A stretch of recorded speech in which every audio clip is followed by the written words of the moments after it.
Saludos, camaradas. ¿Qué tal estáis? Espero que vaya todo bien, que vaya todo perfectamente. La semana pasada subí un vídeo hablando de los errores más típicos y comunes que cometemos los comunistas. Mi intención con ese vídeo era exponer los errores más comunes que cometemos los comunistas y la verdad que el vídeo tuvo muy buena acogida por parte de terceros camaradas, de suscriptores, de seguidores en las redes sociales, y eso me llena de orgullo, ya que he visto que os ha servido para hacer autocrítica, muchos os habéis sentido identificados con los errores que expuse y muchos camaradas al escribirme por privado me han expuesto otros errores y la verdad que yo también me dejé algunos errores para que el vídeo no fuera tan largo, ¿no? Entonces, viendo la buena recepción que tuvo el vídeo y los comentarios que me habéis escrito, los mensajes que me habéis enviado, pues he decidido hacer una segunda parte. Y de esta manera, pues exponer otros errores que cometemos los comunistas. Y, como dije en el anterior vídeo, yo el primero, que sirva este vídeo también a modo de autocrítica. Y quiero decir que en este vídeo no solamente expondré los errores que a mí me parecen los más comunes, sino que además he recogido algunos errores que me han transmitido algunos camaradas, algunos seguidores, algunos suscriptores y demás. Ya que, bueno, vuestros comentarios también son muy valiosos, vuestros mensajes valen oro y, bueno, los he recogido y aquí también expondré algunos de los errores más comunes que cometemos los comunistas. Así que, bueno, vamos con el vídeo. Esto es Red Planeta. Comenzamos.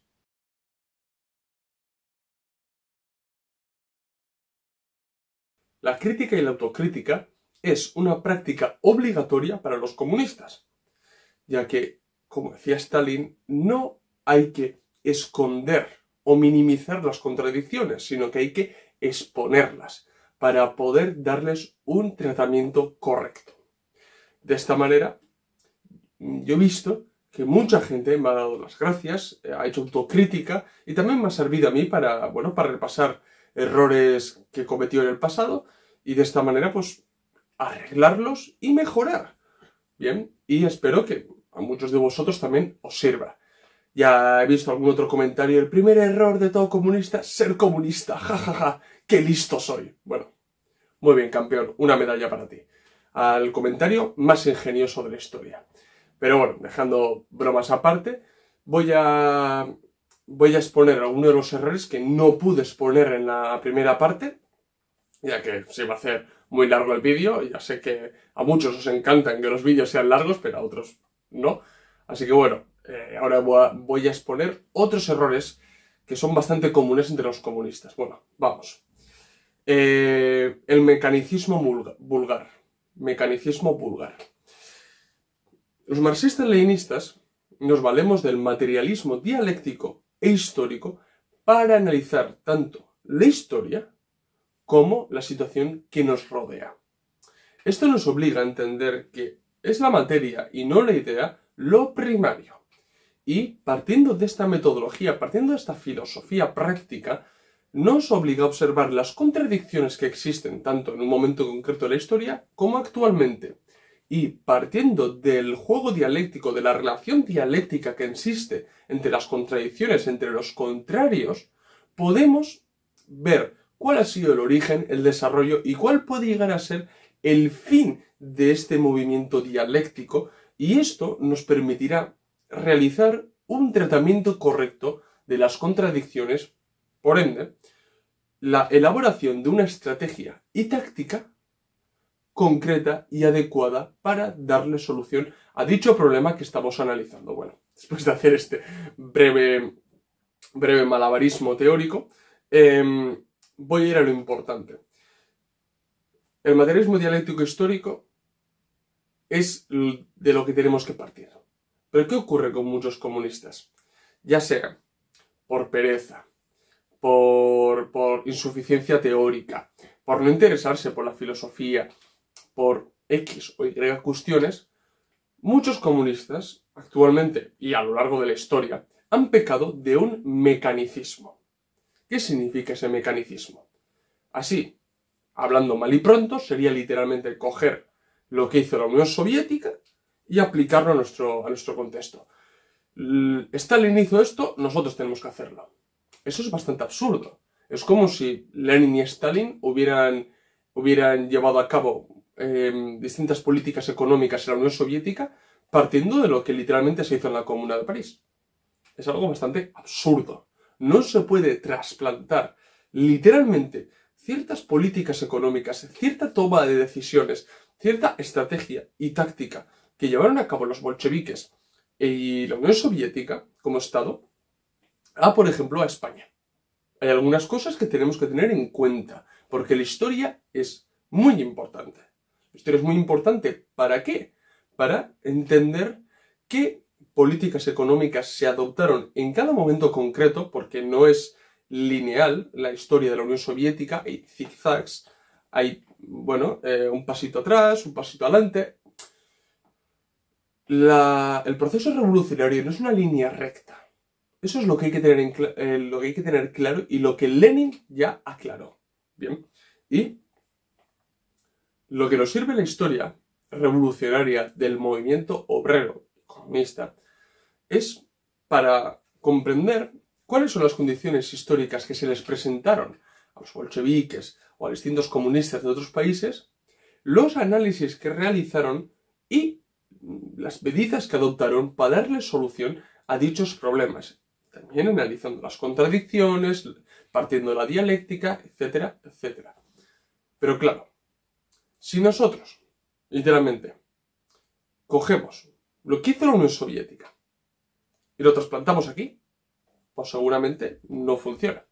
¿Por qué? Porque el contexto que tenemos actualmente no es el mismo que el de la Unión Soviética en 1929, la Rusia soviética en 1917 o la URSS en 1985 con Gorbachev. Vemos entonces que en la propia historia de la Unión Soviética se toman distintas medidas. ¿Por qué? Porque hay distintas condiciones materiales. Y eso se ve muy bien con Lenin. Comunismo de guerra, NEP, y después Stalin lleva a cabo la planificación económica con los planes quinquenales. Y toda la toma de decisiones está condicionada por los factores nacionales, internos, y los factores externos, que condicionan qué tipo de política económica vas a llevar a cabo. Pero pecar de ese mecanicismo, de coger, es que la Unión Soviética primeramente llevó a cabo el comunismo de guerra y es lo que nosotros también deberíamos hacer en el momento de la revolución. ¿Quién sabe? No sabemos el alcance que podrá tener una revolución en España. Igual simplemente se queda en las fronteras nacionales, o tal vez se expande. Es que no lo sabemos, no podemos cerrarnos ninguna puerta. Ninguna, porque no sabemos el devenir del futuro. Lógicamente, al menos los marxistas-leninistas, abogamos por el socialismo en un país.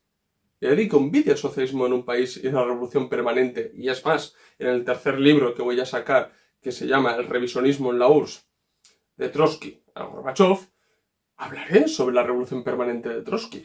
Pero lo que quiero decir es que no podemos cerrarnos ninguna puerta porque no sabemos cómo irá la revolución, cómo será ese proceso revolucionario.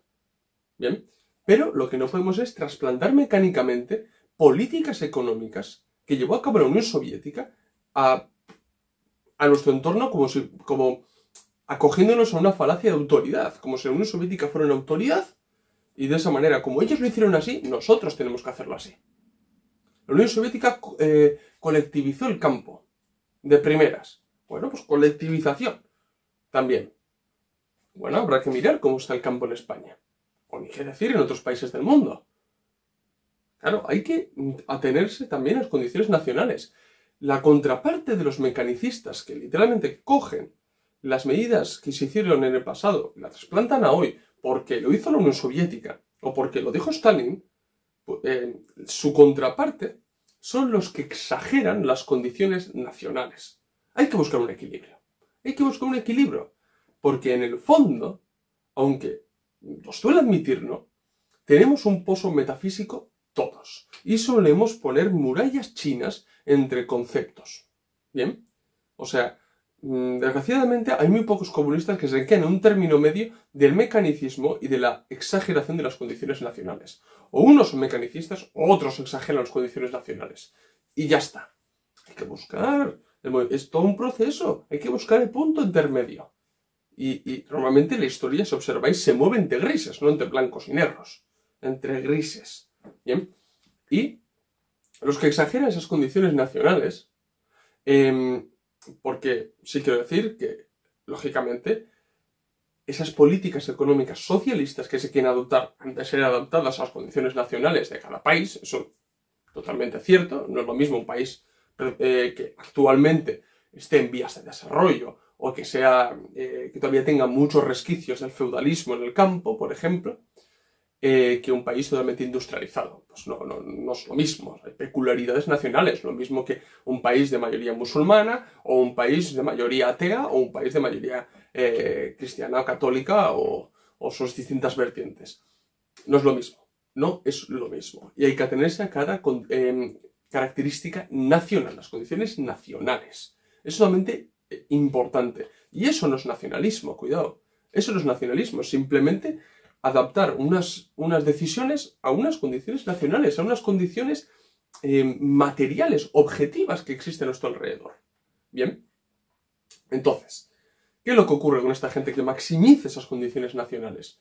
Porque hay que encontrar el punto intermedio, como he dicho antes. Los que maximizan esas condiciones nacionales acaban hablando de un socialismo nacional. Es decir, un socialismo, como le dijo Mao a Stalin, un socialismo chino, o un socialismo español. No existe un socialismo X, Y, Z, W. No. El socialismo es el socialismo adaptado a las condiciones materiales y nacionales de un país. Punto final. Pero no existe el socialismo chino.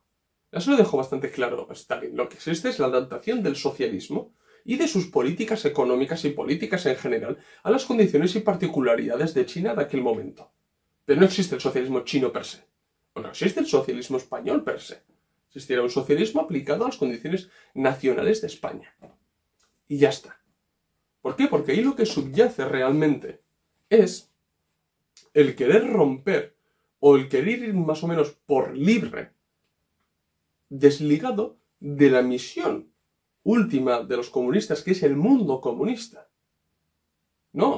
O sea, realmente el socialismo hay que adaptar las condiciones nacionales de un país. Y ahí estoy completamente de acuerdo. Completamente de acuerdo. Pero de ahí, de otorgarle un nombre a ese socialismo, llamarlo socialismo chino o socialismo, no sé, de Madagascar, no tiene ningún sentido. El socialismo se adapta a las condiciones particulares y nacionales de un país. Pero no es socialismo español, chino o japonés. ¿Bien? Eso es sumamente importante. Entonces vemos aquí, dentro de ese mecanicismo, los errores que se cometen. Trasplantar lo que hizo la Unión Soviética a hoy, porque lo hizo la Unión Soviética y lo dijo Lenin, y por otro lado, su contraparte, que son los que exageran las condiciones nacionales. Bien, eso es uno de los primeros errores que quería mencionar. Luego están los teoricistas y los practicistas. Bien, el teoricismo y el practicismo. Este es otro de los errores que se cometen dentro del movimiento comunista.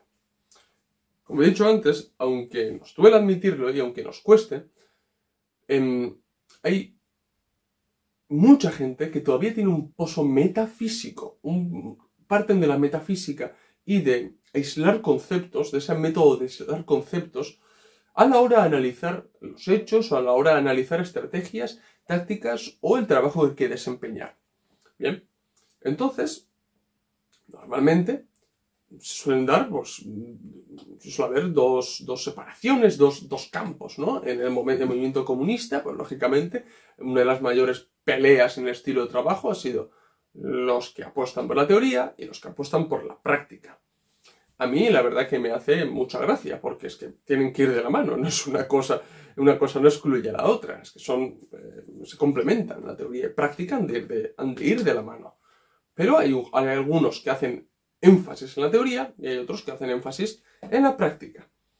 Pero ya digo, eso se parte desde una percepción metafísica de aislar los conceptos, poner una muralla china en medio y la teoría es la teoría y la práctica es la práctica. No, señores, la teoría y práctica va de la mano. Y eso lo debemos de saber cualquier marxista-leninista. Bien, entonces, ¿Qué pasa con los teoricistas? Es verdad, tienen razón de que la teoría es sumamente importante. Es sumamente importante porque todo ha de analizarse. Todo hay que meditarlo, pensarlo, mirar cuáles son las contradicciones y pensar bueno, llegar a la conclusión de cuál puede ser el tratamiento adecuado para dicha contradicción. Esa lucha de contrarios. Pero, ¿qué es el error? ¿Cuál es el error en el que incurren estos teoricistas? Que tal vez esos análisis, ese teoricismo, se demore en el tiempo. Se demora en el tiempo y no se llega a dar ninguna solución y se esté por siempre analizando, valorando todos estos años revolucionarios para que nosotros podamos llegar a un balance, ¿no? de todo el ciclo revolucionario pasado. Pero claro, si se demora en el tiempo y las condiciones objetivas se siguen consolidando, pues no vamos a ningún lado. No vamos a ningún lado porque lo único que se está yendo es al teoricismo puro y a lo que coloquialmente se ha dicho, a ser un revolucionario de salón. Eso tampoco es muy importante la teoría. Y yo alabo enormemente a la gente que pone un esfuerzo enorme en la teoría. Es cierto, es muy importante, pero el error en el que incurren es exagerarlo, maximizarlo, darle un poder absoluto, ¿bien? Y que se demore en el tiempo. Mientras que la necesidad de actuar se diluye. Y entonces eso es muy grave. Pero, por el otro lado, están los practicistas, que son aquellos que abogan por la práctica, de llevar acciones de inmediato. ¿Por qué? Porque, en el fondo, lo que está es que quieren ver los frutos de su trabajo ya. Lo quieren ver ya. Pero claro, amigos, eso no es así. O sea, es muy importante la práctica. ¿Por qué es muy importante la práctica? Porque con la práctica vas a ver la terrenalidad de tu pensamiento. Lo vas a ver. ¿Por qué? Porque tú puedes tener unas ideas, puedes tener un análisis, pero si tú estás desconectado de la realidad, estás desconectado de las masas, no puedes contrastar con la práctica tus análisis. Tú puedes tener un análisis científico brutal, buenísimo de las contradicciones, y actuar en la práctica y ver que todo lo que has hecho no vale absolutamente de nada. Porque realmente, donde se ve la validez de la estrategia y táctica o del análisis que tú has pensado, no es en los libros, no es en las redes sociales, es en la práctica. Es en la práctica. Entonces la práctica es sumamente importante. Pero ¿qué es lo que ocurre con la gente que exagera el papel de la práctica? Que actúan a ciegas. Y si actúas a ciegas, acabas yendo a la zaga de cualquier movimiento parcial. Acabas yendo a la zaga de cualquier movimiento espontáneo. Y lo alabas y lo pones en un pedestal. Y ese es un error. Porque a la calle. Estoy de acuerdo, a la calle. Pero hay que ir con una orientación consciente. Tiene que ir con una orientación consciente. No porque sí. Y sobre todo, esto acarrea el ir ciegamente a la práctica. Puede acarrear muchos problemas. Porque si una organización revolucionaria no medita muy bien, no analiza correctamente las estrategias y tácticas y los planes que tienes que llevar a cabo en la práctica, las consecuencias directas en un país capitalista son detenciones, por ejemplo, de los militantes. Luego, ni qué decir de organizaciones que utilizan a los militantes como carne de cañón para tener mártires. Yo eso en Euskadi lo he visto así. ¿Bien? Y muchos que me estarán viendo que son de Euskadi, pues lo sabrán de sobra. Pero las consecuencias directas, eso. Otras, derivar los actos a puro vandalismo, porque sí. Tiene que ir con una orientación consciente. Para que de esta manera se pueda conseguir algo. Mínimas victorias. No simplemente el salir a la calle por salir. Pero ¿qué es lo que ocurre? ¿En qué error incurren estos dos bandos? Porque los teoricistas y los practicistas, ambos tienen razón. A medias, pero tienen razón. La teoría es muy importante y la práctica es muy importante. Y los argumentos que dan ambos son válidos. Pero ¿cuál es el error? El error es maximizarlos, sobredimensionarlos, darles un peso demasiado grande a uno y a otro. Cuando no es darle un peso a uno y a otro, es interconectarlos, es entender que van unidos, que van de la mano. Y yo creo que, para resumir este error, creo que Stalin ya le dio en el morro a mucha gente con la siguiente frase, y lo leo tal cual. La teoría deja de tener objeto cuando no se haya vinculada a la práctica revolucionaria, del mismo modo que la práctica es ciega si la teoría no alumbra su faro. Bien, vamos con todos los errores. Las redes sociales no son la vida real. Creo que muchos lo sabéis, pero a veces caemos en este error. Me imagino que muchos de vosotros tenéis Twitter, Facebook, Instagram y lo que se suele hablar como Politigram, cuando se habla de Instagram, o el Twitter comi, o el Twitter comunista, ¿no?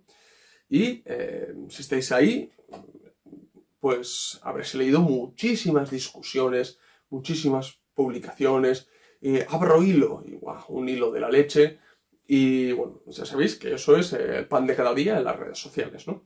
Y es verdad que muchos de esos hilos, publicaciones son sumamente interesantes. Es más, yo los guardo para luego leerlos, luego investigar por mi cuenta y decir, oh, esto es interesante, había que tenerlo en cuenta. Lo meto a mis apuntes. Claro que sí, hay gente muy válida, si yo no lo niego. Pero ¿qué es lo que ocurre? Que la naturaleza y la función práctica de estas redes sociales crea un clima muy tóxico. Es que son tóxicos y nos absorben tiempo. Me dirás, joder, qué hipócrita, tú tienes redes sociales y un canal de YouTube. No, ojo, cuidado, no estoy siendo hipócrita. ¿Por qué? Porque, como voy a decir a continuación, yo huyo de perder el tiempo en las redes sociales. Yo quiero ilustrar, yo quiero concienciar a la gente. A uno le puede gustar más, a uno le podrá gustar menos, a otro literalmente me considerará como un enemigo. Allá cuidaos. Pero mi intención es concienciar a la clase trabajadora. Sobre todo, hablando de ciertas cosas, como pueden ser ahora los errores comunistas, o la historia del movimiento comunista, o dando a conocer ciertos personajes. Bueno, si miráis el canal y los vídeos, os vais a dar cuenta de todo el trabajo que se realiza.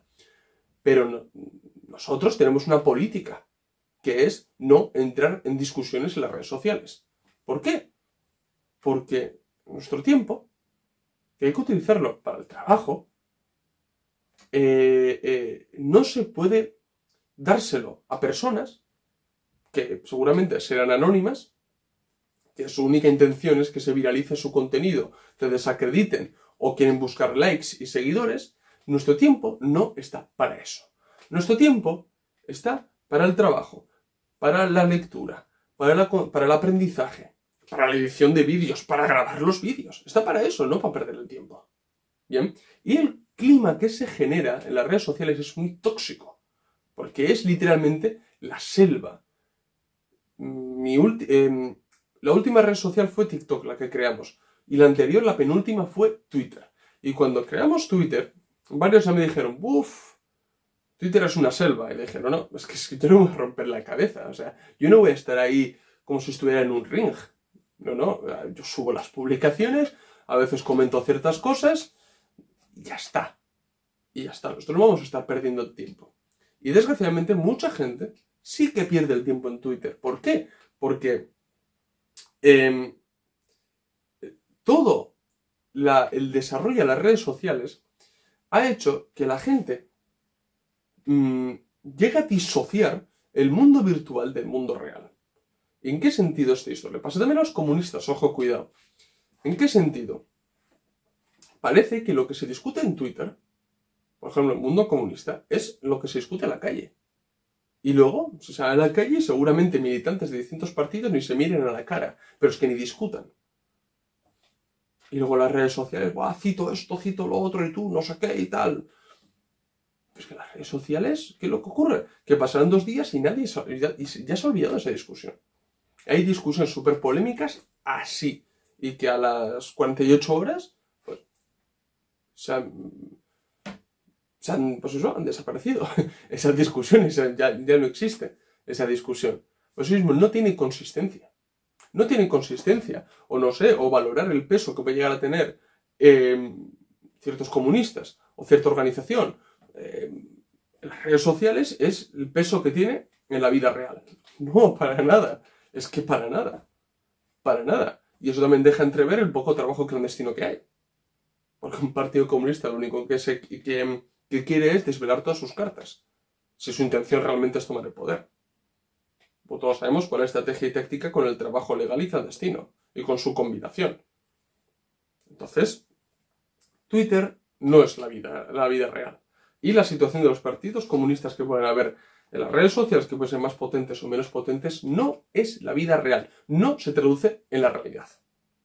¿Por qué? Lo he dicho 1000 veces en muchos vídeos. Uno está leyendo un Twitter, igual a la noche, antes de irse a la cama, se puede echar un vistacillo a los hilos que hay y decir, ¡guau! Mañana empieza la revolución. Y luego uno se levanta, sale a la calle y se da cuenta que la gente sigue con su vida. Y la revolución, bueno, no empieza.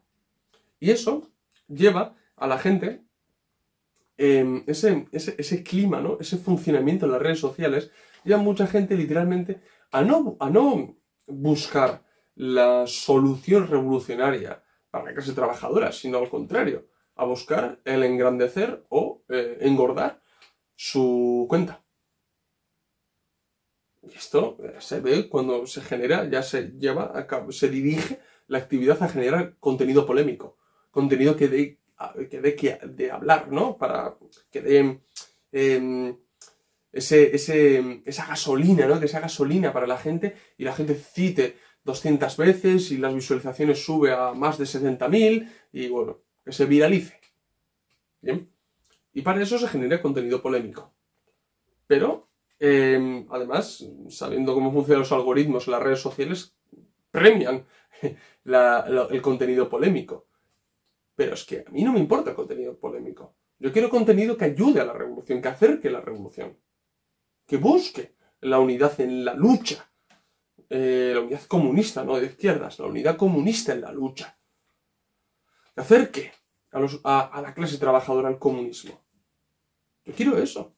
Esa concienciación, esa agitación y propaganda en las redes sociales, no contenido polémico, para que se viralice y para que ciertos líderes de opinión hablen de mí. No, a mí no me interesa absolutamente nada de eso. De la misma manera que no me interesa a mí que gente que realmente a favor del capitalismo esté de acuerdo conmigo en un otro punto. Yo os invito a que veáis los comentarios, muchos de los comentarios de mis vídeos. Vais a dar cuenta de que la gente que es contraria a mi ideología viene a insultarme, a faltar el respeto, o llamarme ignorante, o a intentar rebatir. Pero no vienen a aplaudirme. Y eso en parte, bueno, me parece bien, porque objetivamente son enemigos de clase. O sea, hay con enemigos de clase que no se debe discutir, simplemente hay que luchar. Porque es una lucha de clases. No llegar a un consenso en ese sentido. Entonces, lo que quiero decir es que Twitter, Instagram, no es la vida real. La vida real está ahí. Y cuanto más se maximiza las redes sociales, más se deja de lado la calle. Y eso se ve también cuando muchos comunistas se enfrascan en discusiones que no llegan a ningún lado. Porque luego en la calle no se discute. Y luego no se intenta llevar a cabo una verdadera lucha ideológica y política en aras de acercar la revolución.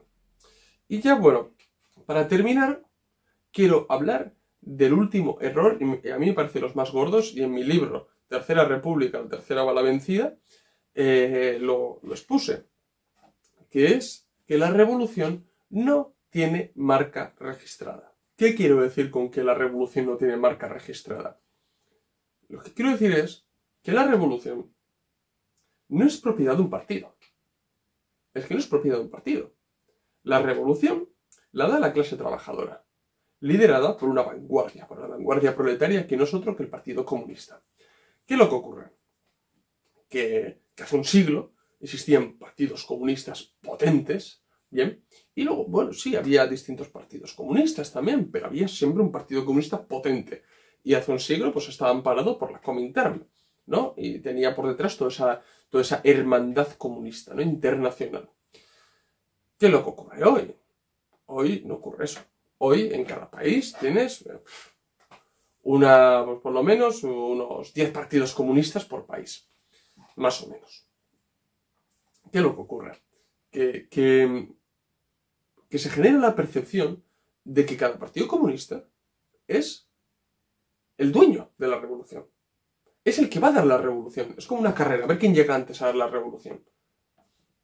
Eso es absurdo. Hombre, la primera conclusión que tenemos que llegar es que la existencia de 10 partidos comunistas por país realmente significa la bancarrota de los partidos comunistas históricos. Eso, bastante claro. Es una pena, la verdad, porque fueron partidos comunistas revolucionarios dignos y honorables que hoy pues, están actualmente a la zaga de la nueva izquierda y sumidos completamente por el reformismo, ¿no? Es una pena, la verdad. Otra cosa es también que hay militantes muy válidos, pero el partido per se, la organización per se, es lo que es. Bien. Pero la existencia de 10 partidos por país, 10 partidos comunistas por país, demuestra cuán fragmentado está el movimiento comunista. Y además, no solamente eso, sino que 10 partidos, 10 líneas ideológicas, 10 políticas, 10 estrategias y tácticas. Y uno puede estar más cerca, otro puede estar menos cerca. Y por eso mismo, como dije en el anterior vídeo, en nuestro blog, tenéis, por ejemplo, distintas entrevistas a partidos comunistas de España, bueno, y de otros países también, pero de España la mayoría. Y ahí esto lo hicimos para que vosotros podáis ver cuáles son, pues bueno, las propuestas que hace cada partido. Y para que podáis ver también quién está más acertado o no. ¿Bien? Pero luego, por ejemplo, nosotros que hemos hecho esa entrevista y lo hemos leído puntos programáticos de otros partidos comunistas, de los que aún no hemos entrevistado, porque no nos han contestado, porque estamos esperando una respuesta, nos damos cuenta de que entre todos ellos, a veces, bueno, hay decisiones y análisis irreconciliables, lo admitimos. Pero hay muchos otros partidos comunistas que tienen en un 70%, o sea, están de acuerdo. ¿Pero por qué están separados? Una cosa que a mí, por ejemplo, me parece absurdo, por la historia del movimiento comunista. O sea, que la historia no puede ser base. La experiencia histórica revolucionaria de los comunistas no puede ser base o argumento para no ir de la mano. O sea, cuando, por ejemplo, hay una división en el Partido Obrero Socialdemócrata de Rusia entre mencheviques, bolcheviques y luego, bueno, toda la disgregación que hay ahí. Eso no se da porque Lenin analizó de una manera la Comuna de París y Trotsky de otra manera o Martov de otra manera. No. Se da por las discusiones acerca del carácter del partido, acerca de cómo llevar a cabo la revolución, el carácter de las luchas económicas, es decir, por el desarrollo del movimiento. Hoy no. Hoy es más que nada por análisis respecto a la historia del movimiento comunista y luego otros análisis acerca de la caracterización del Estado, bueno, la política exterior, ¿no? La guerra de Ucrania es un claro ejemplo, pero en muchos partidos, por ejemplo, están de acuerdo en un 70% y no, ni se quieren sentar a hablar, a discutir, a debatir, a luchar, a confrontar ideológicamente. Eso es un error. Eso es un error. Y eso deriva en una percepción de que la revolución tiene marca registrada, es propiedad privada de un partido comunista. Yo siempre he dicho, en la revolución nos veremos. Yo creo firmemente que es inevitable la unidad comunista. Lo creo, pero firmemente además. Cuando se dé la revolución, creo firmemente que la unidad comunista se dará. En la lucha, pero se dará. Es que si no estamos abocados al fracaso. O sea, si cuando sea la revolución todavía seguimos con rencillas y con peleas, no vamos a ningún lado. Es que no iremos a ningún lado. Ahora bien, no una unión por unión, lógicamente. Yo solo he dejado muy claro y se me ha tergiversado 1000 veces, pero lo vuelvo a decir, no una unión por unión. Una unión sobre una lucha ideológica y política bien clara. Y lógicamente el partido que mejor análisis tenga y consiga derrotar políticamente a los demás, pues acabará normalmente pues, no imponer, pero sí poniendo su línea, sus puntos programáticos y su línea, enriqueciéndose del análisis que han hecho terceros partidos comunistas. Pero quiero que se quede claro, o sea, la revolución no tiene marca registrada, no es producto de un partido, y menos aún un partido se puede autoconsiderar vanguardia, porque en el momento que se autoconsidera vanguardia, deja de serlo, porque eso no es más que ego, eso no es más que prepotencia, y deja entrever que no se está cerca la revolución. Hay un refrán que dice, dime de lo que aparentas y te diré lo que careces. Si tú aparentas ser vanguardia, es que estás muy lejos de la revolución. Porque aparentas ser vanguardia y careces de esa actitud revolucionaria. Eso es sumamente importante. Entonces, el error de todo esto es que se acaba haciendo una competición, una carrera a ver quién llega antes a la revolución, que no es así, que lo que hay que hacer realmente es intentar buscar la unidad comunista. Porque dentro de los partidos comunistas existentes hay cuadros muy válidos. Pueden tener mejor o peor análisis, pero la única solución a eso es la lucha ideológica y política en aras de una unificación del movimiento comunista. Porque unificado los movimientos comunistas sobre una lucha ideológica y política es imparable. Es imparable. Eso es lo que tenemos que darnos cuenta. Porque mientras se separan, porque más que nada en muchos casos, muchos lo habéis transmitido así también, es por batalla de egos. Y desgraciadamente, bueno, alguno puede ser mejor analista, estadista y revolucionario incluso que otro. Pero otros tampoco, los otros son cuadros muy válidos también que no hay que desechar. Hombre, lógicamente, habrá depuraciones, habrá desechar cuadros que literalmente están ahí por amiguismo, por arribismo y demás. Pero muchos otros no. Y muchas personas que son muy válidas están en un partido y no en otro porque sus amigos están en ese partido. Y eso hay que superarlo. Y yo creo firmemente que en la lucha se conseguirá la unidad comunista. Y creo que es inevitable. Creo que es inevitable. Espero que mucha gente no sacrifique dicha revolución en aras porque mi partido no lo ha hecho. Porque eso sería actuar de manera quinta columnista. ¿Bien? Entonces, como he dicho al principio, la revolución no tiene marca registrada. La revolución no es propiedad privada de un partido comunista en concreto, sino de la clase trabajadora y su vanguardia proletaria, que será el movimiento comunista unificado, con sus cuadros más revolucionarios liderando a la clase trabajadora. Así que bueno, esta ha sido la segunda parte. Habéis visto que he expuesto otras mentiras comunistas, sino otros errores que cometemos los comunistas. Ya te digo, todos los cometemos y que sirva este vídeo para hacer autocrítica. Y bueno, si queréis que haya una tercera parte, escribirme y mandarme también otros errores que creéis que son importantes exponer para que hagamos autocrítica. Así que bueno, voy a dejar aquí el vídeo. Si os ha gustado, ya sabéis, darle like. Si sois nuevos, suscribiros al canal. Recordad que en la descripción del vídeo tenéis el enlace de PayPal para poder donarnos dinero, ayudarnos a crecer y para que os podamos ofrecer mejor contenido con las herramientas digitales y demás. También tenéis los enlaces de los documentos que tenemos a la venta en Gumroad. Pasaros por el blog de entrevistas, donde tenemos entrevistas pero que muy interesantes.